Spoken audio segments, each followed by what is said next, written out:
في مسلسل نزل هذا رمضان يمكن هو من أحلى المسلسلات السورية بآخر 15 سنة، اسمه أنا وهي وهي. من المسلسلات اللي بتحس إنه هي القصة تبعها ما فيها شيء معقد، مثل مسلسلات حاتم علي القديمة، الغفران، أحلام كبيرة، هذا الجو يعني.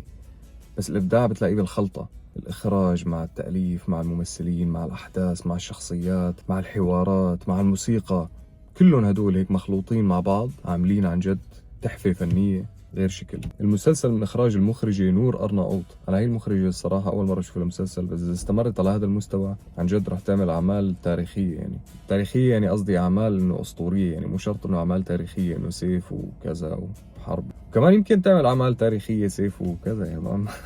المهم، كاتب النص هو إياد أبو الشامات. أنا برأيي هي الرائعة تبع أبو الشامات، وأنا كمان برأيي إنه بطل العمل هو النص. والمسلسل من بطولة باسل خياط، تاج حيدر، تيسير إدريس، كفاح الخوص، لجين إسماعيل، نادين، وكثير ممثلين كمان.